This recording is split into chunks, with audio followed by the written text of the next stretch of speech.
investing is very, very intimidating. Kahit ako man po, I didn't know how to invest. Kasi small story lang, when I was younger in high school, nalaman ko I like to kind of invest and do business. Is I bought mga clothes po sa Bangkok before and then I sold them in my high school. As in ganun. So sabi ko, oh, I kind of like that business. I like to try to learn to make more money. And sometimes, that was very difficult to do. There was a way for us to invest in your chair na now, even 5 pesos, 100, whatever budget you have, 500, and then use that, and then you can just kind of bank it there, right? Because there are some traders in the Philippines. Ako, I don't have that much time for that, but some are truly, truly great at it. Ang galing nila magbasa ng everything that's happening.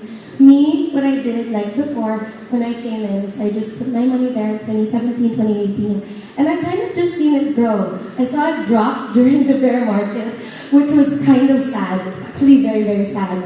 Pero, kapit lang, stay strong lang tayo. So now, we're back on our feet, diba? So, I'm glad I did not pull out everything. And now, I kind of see that, oh, maybe if I put it somewhere else, it wouldn't have grown so much, right? And I think another big thing that really impacted the Philippines was when gaming was so popular, right? Do you guys remember Axie Infinity? Yeah. So I wanted to use Axie Infinity kasi nung pandemic yan to really help the Filipinos kasi marami kaming mga scholars that we got were jeepney drivers, tricycle drivers, nawalan po sila ng trabaho, and dahil doon, mahirap walang trabaho. So Axie Infinity was one of the ways for us to kind of provide them with a job, and yun yung mga naging